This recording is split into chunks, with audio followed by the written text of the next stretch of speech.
ഇറാനിലെ American Israel ആക്രമണത്തെ തുടർന്ന് ലോകത്തെ ഏറ്റവും പ്രധാനപ്പെട്ട എണ്ണക്കടത്തുപാതയായ ഹോർമൂസ് കടലിടുക്ക് അടച്ചപ്പോൾ ലോകം ഉറ്റുനോക്കിയത് സൗദി അറേബ്യയിലേക്കാണ്. ഹോർമൂസ് പ്രതിസന്ധി മനസ്സിൽ കണ്ട് സൗദി അറേബ്യ അക്ഷരാർത്ഥത്തിൽ ഒരു രക്ഷാകവചം തന്നെ തീർത്തിട്ടുണ്ട്. എണ്ണ പ്രതിസന്ധിക്ക് തടയിടാൻ 45 വർഷം മുൻപേ സൗദി അറേബ്യ മാസ്റ്റർ പ്ലാൻ ആസൂത്രണം ചെയ്തിരുന്നു. രാജ്യത്തിന്റെ കിഴക്കൻ എണ്ണപ്പാടങ്ങളെ ചെങ്കടൽ തീരത്തെ യാൻബു തുറമുഖവുമായി ബന്ധിപ്പിക്കുന്ന 1200 കിലോമീറ്റർ നീളമുള്ള ഈസ്റ്റ് വെസ്റ്റ് പൈപ്പ് ലൈനാണ് ഈ രക്ഷാകവചം. ലോക സമ്പദ് വ്യവസ്ഥയുടെ ജീവനാഡിയായി മാറുകയാണ് നിലവിൽ ഈ പാത. 1980കളിലെ ഇറാൻ ഇറാഖ് യുദ്ധകാലത്ത് നിർമ്മിച്ച ഈ പൈപ്പ് ലൈൻ ഒരു വലിയ യുദ്ധമുണ്ടായാൽ എണ്ണ വിതരണം തടസ്സപ്പെടാതിരിക്കാനാണ് സൗദി കരുതി വെച്ചിരിക്കുന്നത്.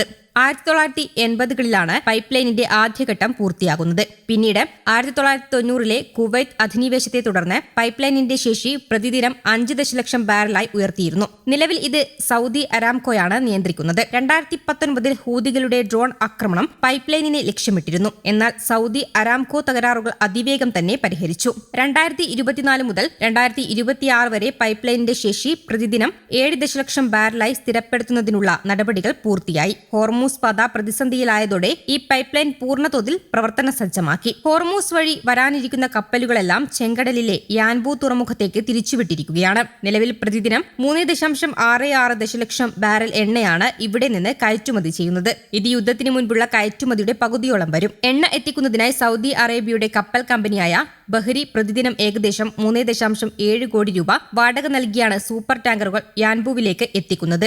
സൗദിയുടെ ഈ നീക്കം വിപണിയെ ശാന്തമാക്കുന്നുണ്ടെങ്കിലും വെല്ലുവിളികൾ ഒഴിയുന്നില്ല. കഴിഞ്ഞ വ്യാഴാഴ്ച യാൻബുവിലെ സംറഫ് റിഫൈനറിക്ക് നേരെ ഇറാൻ നടത്തിയ ഡ്രോൺ ആക്രമണം ആശങ്ക വർദ്ധിപ്പിച്ചിട്ടുണ്ട്. ഇസ്രായേൽ ഇറാന്റെ പ്രകൃതിവാതക നിലയങ്ങൾ തകർത്തതിന് തിരിച്ചടിയായാണ് ഇറാൻ ഗൾഫ് മേഖലയിലെ എണ്ണ ആസ്തികളെ ലക്ഷ്യം വെക്കുന്നത്. അതേസമയം ഇന്ത്യ അടക്കമുള്ള സുഹൃത്ത് രാജ്യങ്ങൾക്കായി ഹോർമൂസ് കപ്പൽ പാത തുറന്നിടുമെന്ന് ഇറാൻ വിദേശകാര്യമന്ത്രി അബ്ബാസ് അരാക്ചി അറിയിച്ചിട്ടുണ്ട്. India, Russia, China, Pakistan, Iraq തുടങ്ങിയ രാജ്യങ്ങൾക്കായി ഹോർമൂസ് തുറന്നിടുമെന്ന് ഇറാൻ വിദേശകാര്യമന്ത്രിയെ ഉദ്ധരിച്ച് മുംബൈയിലെ ഇറാൻ കോൺസുലേറ്റ് ജനറൽ എക്സിൽ അറിയിച്ചു. ഇറാൻ വിദേശകാര്യമന്ത്രി Abbas Araghchi China, Russia, India, Iraq, Pakistan ഉൾപ്പെടെയുള്ള സൗഹൃദ രാജ്യങ്ങൾക്കായി ഹോർമൂസ് കടലിടുക്കിലൂടെയുള്ള ഗതാഗതം ഞങ്ങൾ അനുവദിക്കുന്നു. ഇറാൻ കോൺസുലേറ്റ് ജനറൽ എക്സ് സന്ദേശത്തിൽ പറഞ്ഞത് ഇങ്ങനെയായിരുന്നു. ഇന്ത്യയുടെ 2 കപ്പലുകൾ സുരക്ഷിതമായി ഹോർമൂസ് കടലിടുക്ക് കടന്നതായാണ് നിലവിലെ വിവരം. 48 മണിക്കൂറിനുള്ളിൽ ഹോർമൂസ് കടലിടുക്ക് തുറന്നില്ലെങ്കിൽ അമേരിക്ക ഇറാന്റെ വൈദ്യുത നിലയങ്ങൾ ഇല്ലാതാക്കുമെന്ന് ഡൊണാൾഡ് ട്രംപ് മുന്നറിയിപ്പ് നൽകിയിരുന്നു. ഏറ്റവും വലിയ ഊർജ്ജ പ്ലാന്റ് ആദ്യം ആക്രമിക്കുമെന്നാണ് സമൂഹമാധ്യമ പോസ്റ്റിലൂടെ ട്രംപ് ഭീഷണിപ്പെടുത്തിയത്. ഇറാൻ കരാറിൽ ഏർപ്പെടാൻ ആഗ്രഹിക്കുന്നുവെന്ന് ട്രംപ് പറയുകയും ചെയ്തു. എന്നാൽ അത്തരം കരാറിൽ ഏർപ്പെടാൻ താൻ ആഗ്രഹിക്കുന്നില്ലെന്നും ഇറാനെ ഭൂപടത്തിൽ നിന്നും തുടച്ചു നീക്കിക്കളഞ്ഞിരുന്നുവെന്നും ട്രംപ് പ്രതികരിച്ചു.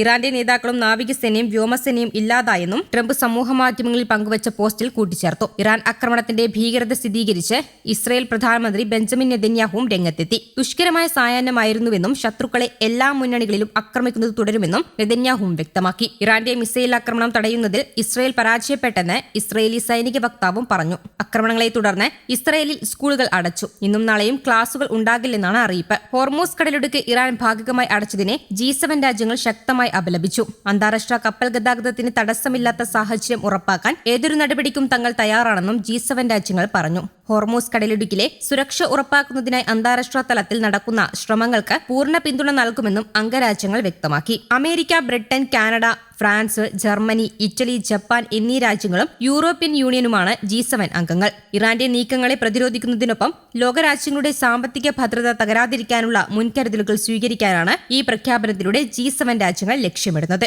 News desk, Kerala Kaumudi.